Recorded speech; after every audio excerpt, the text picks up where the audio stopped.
The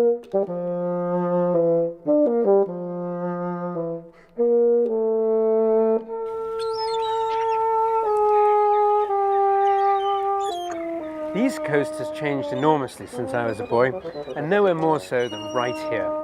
Today, it's hard to imagine that this was once home to a huge shipbuilding industry, a vast, sprawling area of boatyards, docks, and tidal mudflats. And that was no more than 20 years ago. I'm actually at the mouth of the Geelong River, where it empties into the Kallang Basin. And over there is Tanjong-Ru. The boatyards that were there for 160 years or more have been removed elsewhere, if indeed they exist at all. But that's not going to stop us from going back in time and paying a visit to that Tanjong-Ru that once was. Follow me.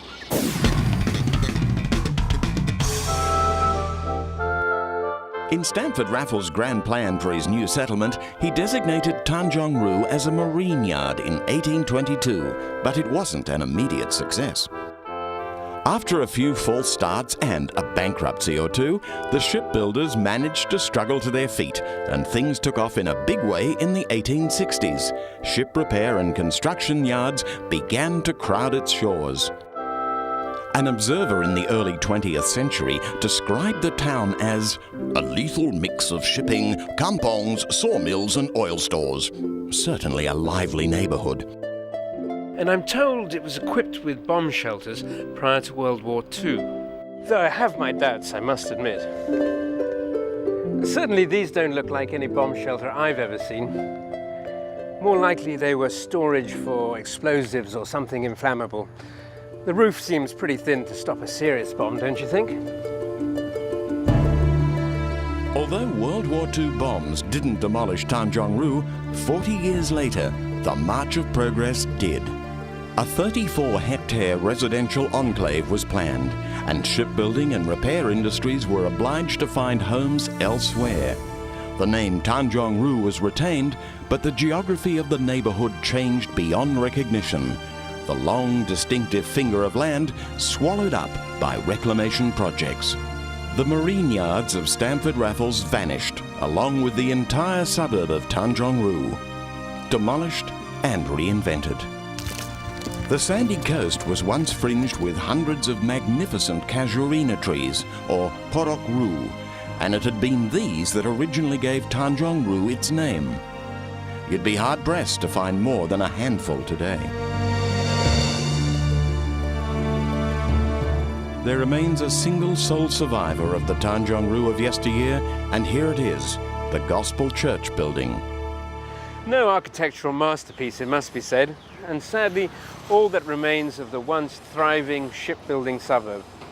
Ordinary places like the Tanjong-Ru of 30 to 40 years ago are too often dismissed and demolished before enough time has elapsed for us to appreciate their true historical value. Let's hope the Gospel Church is allowed to live on exactly as it is.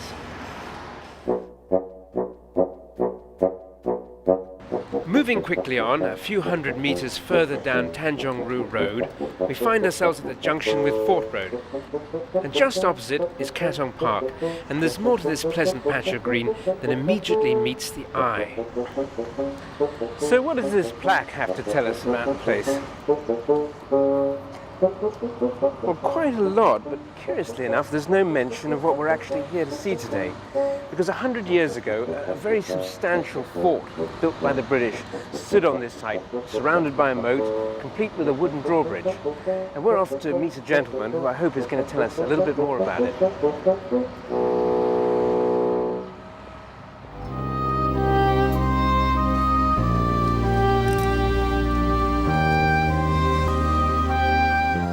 John. Hey, Julian. Good to see you. Nice to see you again. Right, well, it looks like you've uncovered the fort. Well, it's never really totally been covered up. Its foundations is still just under the surface of the ground here, and some places it actually still pokes out if you know what to look for. Right, well, this is very clearly marked. But what are we looking at exactly here? So I suspect it is one of the gun points itself, the way it projects outward from what seems to have been a wall more or less parallel to the old seafront. Right. This is about the right size for guns to have been set up on. And the sea in those days, in the 1870s when the place was built, where would that have been? Probably you could have thrown a stone in the water. Really, that from up close? here, I suspect.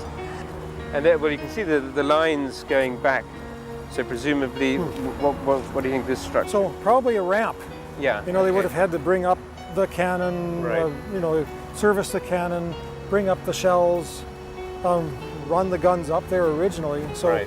that was a common thing where you had the guns, you always had a kind of a ramp. Right, okay. So you can imagine it sloping upward for some distance backward. And then the gun itself would have been on a swivel device. It had a field of fire. Yeah, again, it would have probably been able to sweep about, say, 150, 180 degrees. Right. That could have shot, I don't know, 2,000 meters or so from here. Really? I think, yeah. It's quite a distance. So it Yeah. would have been quite a good defensive position if it hadn't been built on sandy ground. Would there have been a kind of a barrack to go with the gun emplacement, do you think? Good question. They would have designed one, but whether or not they would have ever manned it is the question. Singapore was always undermanned. Yes, They kept yes. building these things, but then never giving people the staff or the equipment to Right. actually make them functional. Yes. So they like to build buildings, but Yeah. often they complain, we have these cannon, we have these forts, but we don't have anybody to sit there. All right, look, actually we have a bit of the outer wall Yeah, here, don't we? Yeah. Yeah, So it lines up right Yep. more or less Yeah, with the end of the perfectly, ramp yes. there. Yeah, right, okay. You can see the outer line there very well. Well, I believe one of the problems with this fort was that it was built on sand, the beach, and the foundations were never very strong. No, if they ever had, had a real war, it probably would have shaken itself to pieces. Right. It was significant in its time, but that time only lasted about 30 years, let's say. Yes. By 1910 or so, when they supposedly just abandoned the Yes. fort, Yes. and it was completely useless. The fort had in fact been useless since day one, but had been built at the urging of the colony's merchants, who regarded the town's eastern sea approaches as undefended. Since the colony was willing to pay for it, the military was certainly happy to build it, but had little faith in its effectiveness. They quietly passed the word that in the event of war, the fort at Katong was to be immediately abandoned. As I said, there's a lot more to Katong Park than you might suspect. And after the break, there'll be more East Coast surprises. I'll be back.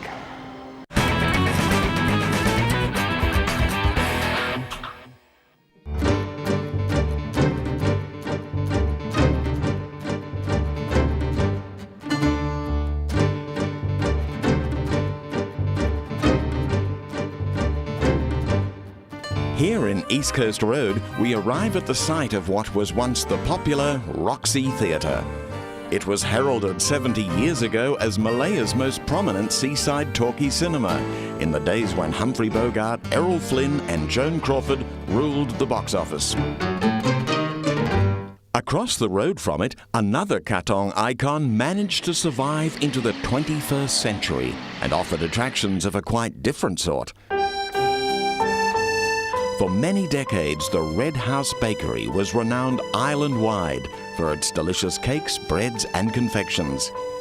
This friendly family shop had a rare old-world ambience and charm that's difficult to find today.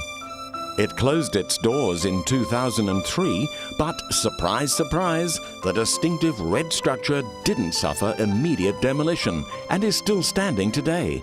One sincerely hopes that its days as Katong's best-known bakery might not be entirely over. But let's catch up with Julian, who's once again heading off the beaten track, and he's not looking for Katong Laksa. Now this is an absolute gem of a house in Ceylon Road. Once upon a time, there were hundreds of houses like this all over Singapore, especially in the outlying rural districts. Sadly, they're almost all gone, and I believe this one is due for demolition too. It must be admitted that many people quickly lock their doors when our man with a hat appears, closely followed by a television crew. The hospitable Mrs. Tan fortunately wasn't one of them, and was more than pleased to let Julian take a look inside. Can you tell us something about the house? The house about almost 80 to 90 years old, Yes. when my father-in-law bought. Then after that, this Japanese occupation came in, Right. and then they have to let the Japanese stay for 4 years in The here. Japanese occupied Yeah, this they house occupied before. this place. Right, and your Then family? the family also had to go ship to Segamat. In Malaysia. Yes, and stay there. After the Japanese go back, then they will come back again here and stay this place, you see. Well, it's a very old style. It's a very way of old style, living. that's correct, it's correct. Kitchen at- Yes, at the that kitchens, floor, at oh the yes, back. it's a very old one, all this. Before they make firewood here, Ah, right. firewood. You see, Yes. they never use a gas, no gas yet that time. They have to use firewood and charcoal. Yeah, yes, you very rarely see this. They Yes. used to buy the charcoal in 5 cathy Yes, yes, yes. Yeah, and you put it very inside old. here. Yeah, yeah, yeah. And then the wok. Yeah, the wok, yeah, and then the chimney there, that's a chimney. Yeah, oh, that goes Ah, the right chimney up go out there, you Well, see. you don't see many of these left. Yes, no more. That's very nice. And behind also we got a very big one, making our cakes and right. everything all here. This is, Now it's no more already, no more No, this no. thing, no Right. more. Okay. My father-in-law and my mother-in-law all born in China, you see. Oh, really? My grandfather also in China. Brought all the China people come and do all the work. Yes. Ah. And you're going to leave this house? Yes, we're going to leave this house. We sold already this Sold house. already? Sold already. You see my wedding photo? Ah. My husband is a twins. Really? Ah, Yeah, well, it's a may I twins. just take this up? It's a twins. Remember? Twins, right. And so this is you? Yes, Ah, yeah, you're you still can very see, recognizable, yeah. you can recognize. Oh, that's really rather lovely. When I married in 1957. Oh, 1957. Yeah, 57. I was 1 year old.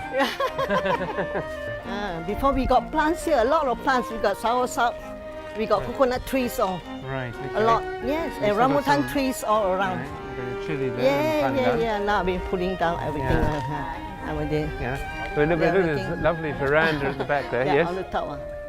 In olden time, they make cake. They use this thing. Right. They use Ah. this thing to grind the rice. Before they cannot buy. They cannot Right. buy the flour.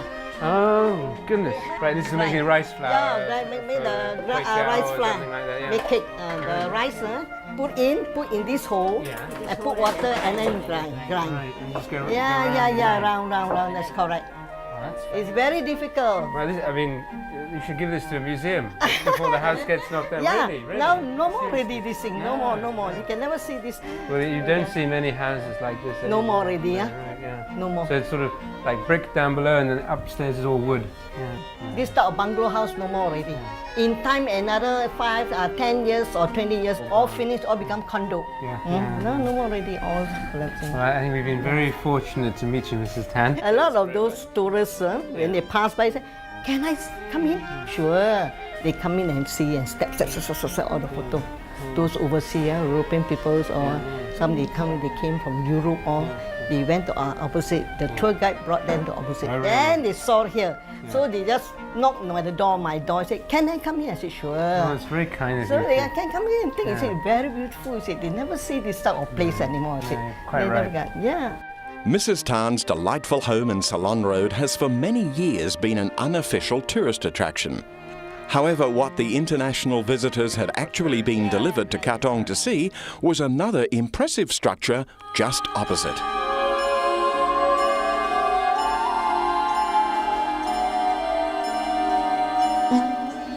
For over 150 years, there's always been a place of worship on this Ceylon Road site, and today's magnificent Sri Senpaga Vinyaga temple is its most recent manifestation. Originally, this would have seemed an odd choice of site for a temple, but it was chosen for a very singular and compelling reason. The 1850s, this part of Katong is actually a seaside. It was not reclaimed. Yes. And under the champaka tree, that's a champaka is a flower, you know, Yeah, it's a very yes. smell, very White good, flower, yes, white and yellow. Under the champaka tree, they found a small statue of Ganesha, the prime deity of the Hindus. Yes. The Lord of first worship. And from then onwards, the Ceylonese in Singapore, they started worshipping in this temple. And Right. in 1920s, they formed a committee called Singapore Ceylon Tamil Association. And then gradually the temple has started development. And now the first consecration was done in 1950. Then from onward, it was gradually developed. And the sixth consecration we saw in the 2003, February 7th. This temple is based on traditional Hindu Yes, design, it was built on right? the Hindu agamas. Right. A Tamil Hindu temple, Yes. which you would find in Sri Lanka, Sri Lanka and South India. and South Indian, right? Okay. And so this is the main entrance, and then this is where the congregation. Yes. And then this is the inner sanctum. Right, and which you is, can see the unique features of this temple. Yeah. Is the granite pillars. On the 4 granite pillars, Yes. we have the 32 forms of Lord Ganesha. Right. That is the only this is the only temple got in granite statues Right. of 32 forms of Lord Ganesha. And were these statues made here locally in No, it Singapore? was it was made in India. So can you tell me a little bit about this This column is, here? Yes, this is called the flagpole, and it represents our backbone. You see, Right. The temple is actually when a human being sleeps. So the entrance is here. Yes. So this pole is called flagpole, and this represents the backbone. Okay. And during the 10 days festival, Yes. that we raise the flag. And that's where it flies from. Okay, and it's marvelous. And then you have these wonderful frescoes around this top here. And these represent what? This is all the Lord Ganesha's stories stories of the in the Ganesha, Purana. yeah, right. And they're sort of like parables would be in the Christian Yes, religion. yes. It's fascinating. And these are produced by local artists? No, they came from India. Again from India, Yeah. right. Are there many Sri Lankan Tamil temples in Singapore? No, we have 3 or 4, but Yeah. by constitutionally only this temple is protected. You Yes, see, only yeah. the Ceylonese management is done by the Ceylonese Because of it Tamils. being historically the very Yes, first. yes. The Sri Senpaga Vinyaga Temple isn't the only Singapore first in this week's program. Julian's got another Singapore first coming up, and you'll find out what it is right after the break.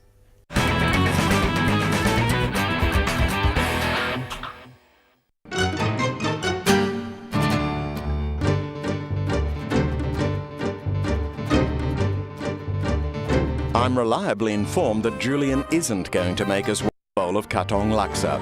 This quite possibly makes him the first local TV presenter in history to visit Katong and not put us through that tired old routine again. Well done, Julian. Though discovering cuisine is obviously satisfying, discovering history can be equally appetizing. Now, this was once a very common sight in outlying rural areas of Singapore. A row of modest shop houses with various different stores supplying the local Kampong community with whatever they may need. Because in those days, to go into the centre of Singapore was a bit of an expedition. Now, I'm just going to call on someone I met recently, Mrs. Doreen Tay, and she's going to tell me a little bit about the local history of this particular road. Hello there, Doreen. Hi. This is my friend Doreen Tay, and I understand that your family has been here for a very long time. Oh yes. Good morning, this is your mother? Yes. Right. We've been staying here for more than 60 years. Yes. And all behind here, all nearby are kampongs. And this is what we're going to miss. A lot of Malays, and they're very friendly lots. Not like now. No, Most of the I was dishes- just saying earlier, this reminds me of my childhood, and you'd be driving through the countryside, and then you come all the kampongs, and there'd be a row of shop houses like this, and a kopitiam, and a Yeah. tailor, and a provision shop. Yes, very friendly and peaceful. Yeah. So you got a marvelous old grandfather clock Oh there. yes, a old grandfather's clock. It's only working with one kidney. It's very old. Right. And Oh, this we lovely- have this cash registrar. Yes. Yeah, it works on with the pulley. counterweight, yeah. I remember every shop had one of those Oh, in the old yes. days. And all these lovely old wooden cabinets. But perhaps maybe I can tell you something. We have a bomb shelter. A bomb shelter? Oh Really? Well, yes, from yes. the Japanese War? Yeah, to what I understand previously before we stayed here, Yes. it was a coffee shop.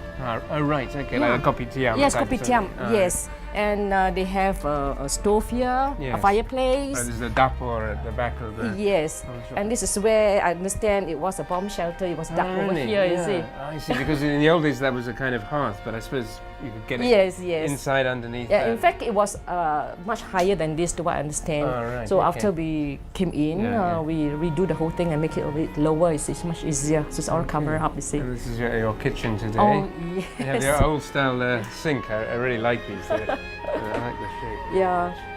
And then at the back here, Oh, yeah. Previously, we do have quite a big area. We raise some chickens, Right, ducks, yeah. and we have a pond. Oh, really? We have a small garden. Okay. Yeah, this is something that we're going to miss. yes, All yeah. the changes is now we have all these It's very apartments around. Yeah, very hard to leave a place like this and move into, Yes, into yes, a high gonna miss rise it, or yeah. whatever.